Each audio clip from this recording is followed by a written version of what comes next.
Hello everyone. ఇక్కడ ఒక important topic గురించి మాట్లాడే ముందు చిన్న కథ. ఈ కథ మీలో చాలా మందికి తెలిసి ఉండొచ్చు. బట్ జస్ట్ ఫర్ అండర్స్టాండింగ్ లేదా ఎవరికైతే తెలియదో మరొకసారి చెప్తా ఉన్నాను. ఒక వ్యక్తి తన జీవితంలో అన్ని కోల్పోయి రైట్, తన దగ్గర ఏమీ లేక అందరి దగ్గర అవమానాలు పొంది పూర్తిగా డబ్బు అనేది చేతిలో లేకుండా పూర్తిగా డిప్రెస్ అయిపోయి తన జీవితం నుంచి, తన సొసైటీ నుంచి, తన ఊరు నుంచి దూరంగా వెళ్ళిపోయే ప్రయత్నం అయితే చేస్తూ ఉంటాడు. అలా వెళ్తూ వెళ్తూ తన ఒక అడవిలోకి వెళ్ళిపోతాడు. ఆ అడవిలోకి వెళ్ళిన తర్వాత తనకి ఏం చేయాలో తెలియదు, అలా అని చెప్పి బతకాలని కూడా తెలియదు, సావాలని కూడా తెలియదు. సో అలా ఒక డిప్రెస్డ్ మైండ్లో తను అలా వెళ్ళిపోతూ ఉంటాడు. సో ఆ ప్రాసెస్లో లేదా ఆ దారిలో ఒక ముని తనకు కనిపిస్తాడు. తన యొక్క ముఖంలో ఆ యొక్క డిప్రెషన్ చూసిన ముని తనకి అడుగుతాడు, మీరు ఎందుకు చాలా డిప్రెస్డ్గా ఉన్నావు, ఎందుకు అంతలా బాధపడుతున్నావు అని చెప్పి తను క్వశ్చన్ చేస్తాడు. అప్పుడు ఆ వ్యక్తి అంటాడు, ఇలా నా జీవితంలో అన్నీ నేను కోల్పోయాను, నా దగ్గర ఏమీ లేదు, అటువైపు అప్పులు, ఇటువైపు జీవితంలో ఎటువంటి స్థిరమైన ఆదాయం లేదు, నా దగ్గర చిల్లిగా అవ్వలేదు అని చెప్పి తన యొక్క బాధనైతే చెప్తాడు. స్వతహాగా మునులకి మంచి మనసు ఉంటుంది, ఎదుటివాడికి ఏదైనా మంచి చేస్తామని అనుకుంటారు. సో అప్పుడు ఆ ముని ఏం చెప్తారంటే, సరే నాయన, నీ యొక్క బాధ నేను అర్థం చేసుకుంటున్నాను. సో నాకు ఒక నిధి గురించి అవగాహన ఉంది. సో ఆ నిధికి వెళ్ళే మార్గం నీకు చెప్తాను. అటువైపు నువ్వు వెళ్తే నీకు కావాల్సినది నీకు లభిస్తుంది. కానీ నువ్వు వెళ్ళిన వ్యక్తి రేపు సూర్యోదయం అయ్యేలోగా ఇక్కడికి రావాలి. రాని పక్షంలో మరి ఎప్పటికీ నువ్వు ఇక్కడికి తిరిగి రావు. సో అది గుర్తుంచుకో. నువ్వు వెళ్ళిన వ్యక్తి మళ్ళీ రేపు ఇదే సమయానికి, సూర్యాస్తమం సమయానికి ఇక్కడికి రావాలి అని చెప్తారు. సరే అని చెప్పేసి ఆ మార్గం తెలుసుకున్న వ్యక్తి ఆ మార్గం ద్వారా అలా ముందుకు వెళ్తాడు. ఆయన చాలా దూరం వెళ్ళిన తర్వాత కొంత టైం అయిన తర్వాత తనకి అక్కడ రాగి సంబంధించిన ఒక గని దొరుకుతుంది. సో రాగి సంబంధించిన కొన్ని గని దొరికిన తర్వాత తను ఇక్కడ కొన్ని రాగి వస్తువులు తీసుకుంటాడు. తనకి ఒక ఆలోచన వస్తుంది, ఇక్కడ రాగి ఉంది కాబట్టి ఇంకొద్ది ముందుకెళ్తే ఇంకేమైనా దొరుకుతుందా అని చెప్పేసి ఇంకొంత ముందుకైతే వెళ్తాడు. అప్పటికి సిల్వర్ సంబంధించి, వెండి సంబంధించి కొన్ని వస్తువులు దొరుకుతాయి. వెండి వస్తువులన్నీ కూడా కలెక్ట్ చేసుకుంటాడు. సరే ఇక్కడ వెండి దొరికింది, ఇంకొద్ది ముందుకు వెళ్తే ఇంకేమైనా దొరుకుతుందా అని చెప్పి ఇంకా ముందుకు వెళ్తాడు. అక్కడ బంగారం సంబంధించిన వస్తువులన్నీ ఉంటాయి. సో బంగారం సంబంధించిన వస్తువులన్నీ కూడా కలెక్ట్ చేసుకుంటాడు. సరే ఇంత దొరికింది, ఇంకా ముందుకెళ్తే ఏముంటుందా అని చెప్పేసి ఇంకొద్దిగా ముందుకు వెళ్తాడు. అక్కడ వజ్రాలు గని కూడా తనకు దొరుకుతాయి. కానీ ఆ సమయానికే అక్కడ సూర్యాస్తం అయిపోతుంది. ఆ వజ్రాలు తీసుకొని తిరిగి రావాలనుకున్న వ్యక్తి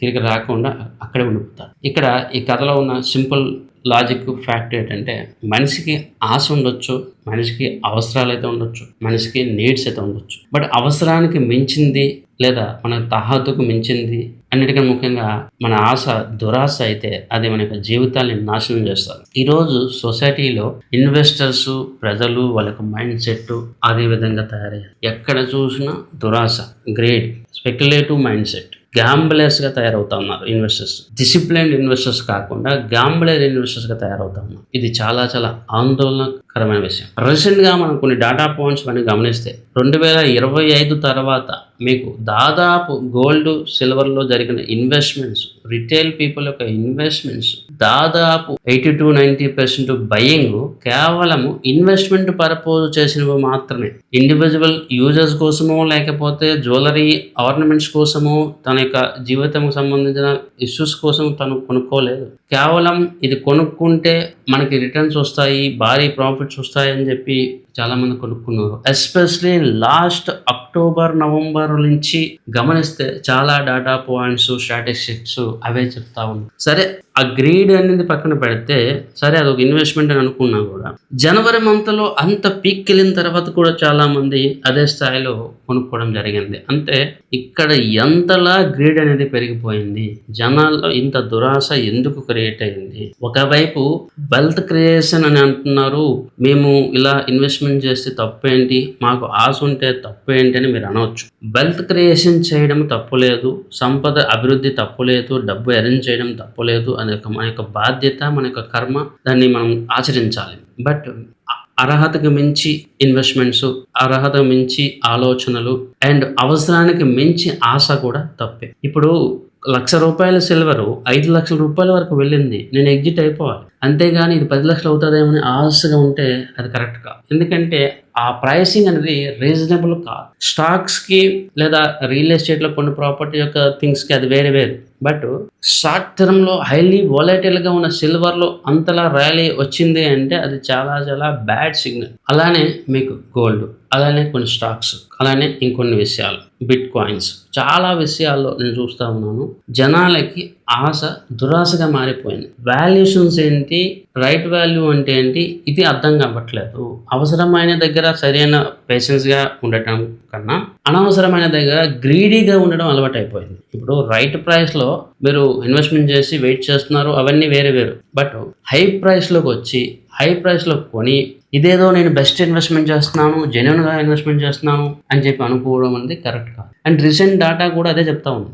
జ్యువెలరీ పర్పోజ్ కొనే వాళ్ళకన్నా ఇన్వెస్ట్మెంట్ పర్పోజ్ కొనే వాళ్ళే ఎక్కువైపోయారు, ఎస్పెషల్లీ గోల్డ్ సిల్వర్లో. ఫార్చునేట్లీ ఆర్ అన్ఫార్చునేట్లీ కరెక్షన్ రాకపోయి ఉంటే ఇంకా ఇన్వెస్ట్మెంట్ జరిగాయి. అవి కూడా కేవలం గ్రీడ్ వల్లే జరుగుతూ ఉంది, ప్యూర్లీ గ్రీడ్. ఇక్కడ ఆ మైండ్ సెట్ అనేది మనలో చూపించబడ్డది, క్రియేట్ చేయబడ్డది. ఇది కొంతమందికి ఇష్టపడకపోవచ్చు, బట్ వాస్తవం ఇది. ఈరోజు ప్రతిదీ కూడా మనం గ్రీడ్తోనే డెసిషన్ తీసుకుంటా ఉన్నాము. ఒక 2-3 సంవత్సరాలు రియల్ ఎస్టేట్లో ర్యాలీ వస్తుంది, మనం ఒరే ఇక్కడ రియల్ ఎస్టేట్లో ర్యాలీ వచ్చింది ఇంకా పెరిగిపోతుందని చెప్పి ఒక గ్రీడ్ వచ్చేస్తుంది, ఇంకా ఇన్వెస్ట్మెంట్ చేసేస్తాము. అక్కడ అది సాచురేషన్ అవుతుందా, పడదా ఇవేవి కూడా ఆలోచన చేయట్లేదు. మన గ్రీడ్ అనేది ఇంకెక్కువైపోతుంది. స్టాక్స్ 2-3 స్టాక్స్లో మంచి ర్యాలీ అయితే వచ్చేస్తుంది, ఇంకొద్దిగా ఎక్కువ ఇన్వెస్ట్మెంట్ చేసేద్దాం, ఇంకెక్కువ సంపాదించేద్దాం. 15% రిటర్న్ వస్తుంది, సరిపోదు. 30% కావాలి, 30% వస్తుంది, 100% కావాలి. 5 సంవత్సరాల్లో 10 సంవత్సరాల్లో 100%, 10 times అనేది చాలా మందికి పడట్లేదు. ఎవ్రీ ఇయర్ డబుల్ అయిపోవాలి, every year 5 times 10 times return వచ్చేయాలి. అది ఎలా వస్తుంది, ఎందుకు వస్తుంది, ఆలోచన విధానం కూడా మనకు లేదు. ఈరోజు ఎవరైతే కొనలేదో వాళ్ళు ఏమంటారంటే, అరే ఈ ప్రైసెస్ ఎంత పైకి వెళ్ళిపోయి మేము ఆర్డినరీ పీపుల్ మేము ఎలా కొంటామని అంటున్నారు. మరి ఆల్రెడీ కొంటున్న వాళ్ళు ఇది ఇంకా పెరగలేదు, ఇంకా పెరగాలి అనుకుంటున్నారు. 2 లక్షలు 3 లక్షలకి కొనుక్కున్న వ్యక్తి ఇది 5 లక్షలు ఎప్పుడు అవుతుంది అండి అని అంటున్నారు. మరి ఆల్రెడీ కొన్నవాడి పరిస్థితి ఏంటి, అది మనం ఆలోచన చేయాలి కదా. అంటే మన చేతిలో మన ఇన్వెస్ట్మెంట్ ఉంటే ఇది పెరగలేదని బాధపడతాం, రైట్. అదే మనం కొనకపోతే మాత్రం ఇది ఎందుకు పడలేదని ఆలోచిస్తాం. సో ఈ 2 మనస్తత్వాలు చాలా వరకు సెల్ఫిష్గా, గ్రీడీస్గా కనిపిస్తూ ఉన్నాయి. ఇక్కడ ఎవరి స్వార్థం వాడిదే. ఇప్పుడు ఎవరైతే కొనలేదో వాళ్ళు ఏమనుకుంటారంటే ఇది ఇంకా 90% పడిపోతే ఈసారి కొనేస్తే మళ్ళీ పెరిగిపోతే అప్పుడు నాకు ప్రాఫిట్ అని వాళ్ళు అనుకుంటారు. అరే నేను కొనుక్కున్నాను, నాకు 5 times రిటర్న్ రాలేదని చెప్పి ఇంకొక వ్యక్తి అనుకుంటాడు. ఇవన్నీ వీళ్ళు అనుకుంటా ఉన్నారు. ప్రైసెస్ గురించి అందరూ ఆలోచన చేస్తూ ఉన్నారు. లాజిక్స్ ఏంటి, ఎందుకు పెరిగింది, ఎందుకు పెరగలేదు,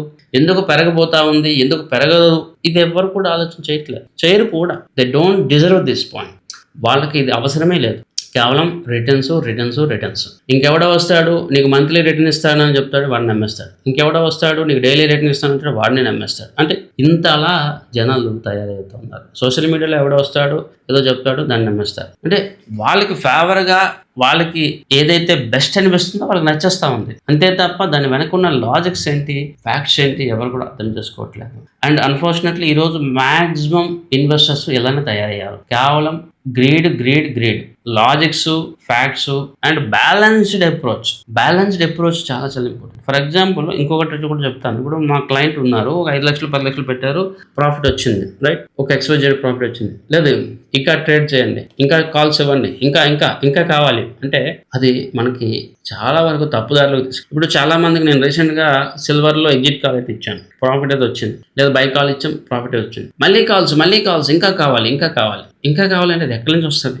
అవకాశం వచ్చేటప్పుడు మనం ఇన్వెస్ట్మెంట్ చేయడం తప్పలేదు, అవకాశం ఉండేటప్పుడు మనం దాని గురించి డెసిషన్ తీసుకోవడం తప్పలేదు. బట్ అక్కడ ఆపర్చునిటీ లేదు, అవకాశం లేదు, అప్పుడు మనం వెయిట్ చేయాలి. బట్ మనం వెయిట్ చేసే పేషెన్స్ మనకు లేదు. మనకి ఇంకా కావాలి, ఇప్పుడే కావాలి, వెంటనే రిటర్న్స్ వచ్చేయాలి. ఇది గ్రీడ్ కాదా? ఇది తప్పు కాదా? సో వెల్త్ క్రియేషన్ వేరు, గ్రీడ్ వేరు. దానికి దీనికి చాలా తేడా ఉంది, దానికి దీనికి చాలా డిఫరెన్స్ మనం చూస్తాం.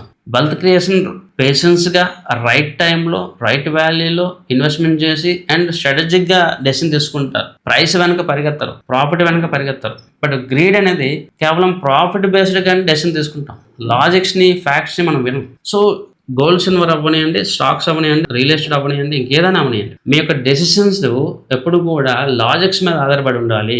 అండ్ ప్రతి ఒక్క వ్యక్తికి డబ్బులు కావాలి, ప్రతి ఒక్క వ్యక్తికి వెల్త్ క్రియేషన్ అవసరమే. అలా అని చెప్పి అవసరానికి మించి ఇన్వెస్ట్మెంట్ చేయడము లేదా అర్హతకు మించి డెసిషన్ తీసుకోవడం ఇవన్నీ కూడా కరెక్ట్ కాదు. ఇప్పుడు నా యొక్క సామర్థ్యము కేజీయో 2 కేజీలో అయితే ఇన్వెస్ట్మెంట్ చేయొచ్చు, ఒక 5,00,000 10,00,000 అప్పు తెచ్చి 50,00,000 10,00,000 వేరే వాళ్ళ దగ్గర నుంచి లోన్‌కి తెచ్చి రూ. 1,00,00,000 2,00,00,000 ఒకే ప్రొడక్ట్‌లో ఇన్వెస్ట్‌మెంట్ చేయడం ఇవన్నీ కూడా హైలీ గ్రీడీనెస్‌ని తెలియజేస్తా ఉన్నాయి. గ్రీడీనెస్ అనేది చాలా చాలా ప్రమాదకరం.